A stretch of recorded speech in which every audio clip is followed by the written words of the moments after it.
Students, ये lecture number 3 का ही second part है हमारे पास। इसमें हम लोग सिर्फ इस पार्ट में एक्सपेरिमेंटेशन डिस्कस करेंगे। ये स्कीमेटिक डायग्राम है इस प्रोसेस की। सबसे इस डायग्राम में हमारे पास 4 डिफरेंट तरह की पोर्शंस हैं या चैम्बर्स हैं, आप लोग कह सकते हैं। First, second, third and fourth. First chamber that is called combustion tube. Second chamber को वाटर एब्जॉर्बर चैम्बर बोलते हैं। थर्ड चैम्बर को हम लोग कार्बन डाइऑक्साइड एब्जॉर्बर चैम्बर बोलते हैं। और उसके बाद जो ऑक्सीजन है वो इस चैम्बर में एक्यूमुलेट होना शुरू हो जाती है।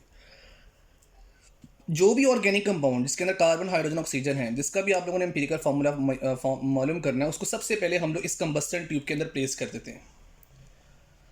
कंबस्टन ट्यूब को हम लोग ऑन करेंगे, बाहर से ऑक्सीजन सप्लाई करेंगे। कंबस्टन ट्यूब के अंदर जो ऑर्गेनिक कंपाउंड है वो बर्न होना शुरू हो जाएगा।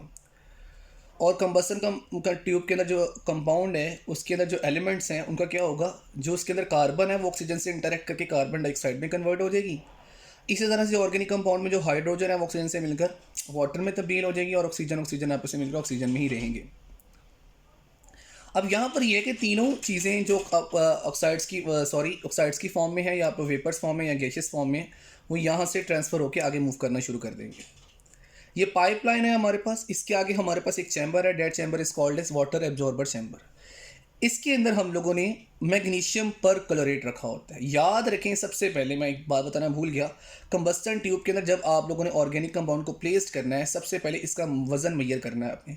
इसमें जो भी ऑर्गेनिक कंपाउंड रखेंगे उसका आपको वेट मालूम होगा, मतलब आप उसको वेट बैलेंस से मेजर करके रखेंगे। क्यों करेंगे नेक्स्ट हमें पता चल जाएगा।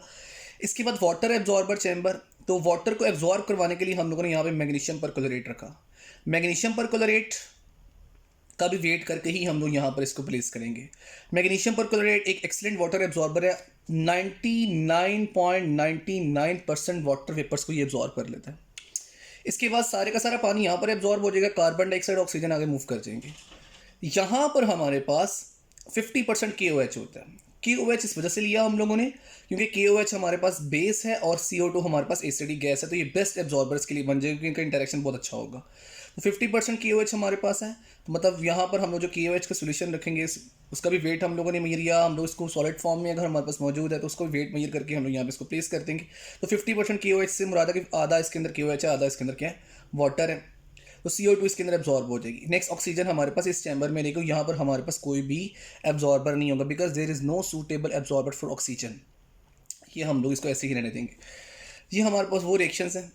असल बात हमारे पास एम्पिरिकल फार्मूला को डिटरमाइन करना है। और एम्पिरिकल फार्मूला कैसे डिटरमाइन होता है, हम लोगों ने लास्ट टाइम 4 स्टेप्स पढ़े थे कि हमारे पास परसेंटेज मालूम होनी चाहिए, उसके मोल्स मालूम हो हमें। तीसरे नंबर पर हम लोग उसको मोल रेशियो निकालते हैं, चौथे नंबर पर हम लोग डिवीजन करते हैं और हमारे पास एम्पिरिकल फार्मूला। तो सबसे इंपॉर्टेंट पॉइंट हमारे पास एलिमेंट्स की परसेंटेज आनी चाहिए। तो यहाँ पर सबसे पहले अगर हम लोगों ने परसेंटेज ऑफ हाइड्रोजन निकालनी है तो ये अजीबोगरीब सा फार्मूला आपको नजर आ रहा है। तो परसेंटेज ऑफ हाइड्रोजन में आप लोगों को सबसे पहले जो मैस ऑफ कंपाउंड है वो यहाँ पर मेंशन करेंगे और मैस ऑफ वाटर कैसे मेजर करेंगे। हम लोगों ने मैग्नीशियम परक्लोरेट का वेट मेजर किया हुआ है। जब ये वाटर को एब्जॉर्ब करेगा तो उसका वेट क्या हो जाएगा, ज़्यादा हो जाएगा। कितना ज़्यादा होगा हम लोग उसको डिफरेंस करके निकाल लेंगे, वो हमारे पास मैस ऑफ वाटर आ जाएगा।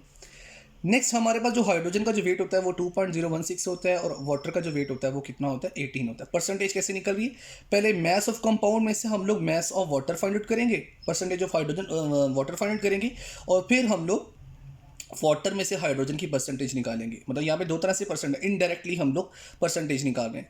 पहले कंपाउंड में से वाटर की परसेंटेज और फिर वाटर में से हम लोग हाइड्रोजन की परसेंटेज निकालेंगे और ओवरऑल 100 से मल्टीप्लाई कर देंगे। सिमिलरली कार्बन की परसेंटेज, कंपाउंड में से कार्बन डाइऑक्साइड का जो वेट, उसके बाद कार्बन डाइऑक्साइड के वेट में से कार्बन का वेट और 100 से क्या कर देंगे, मल्टीप्लाई कर देंगे। ये दो फार्मूलाज हैं जिनकी मदद से हम लोग परसेंटेज ऑफ हाइड्रोजन भी फाइंड आउट कर लेंगे और परसेंटेज ऑफ कार्बन भी फाइंड आउट कर लेंगे।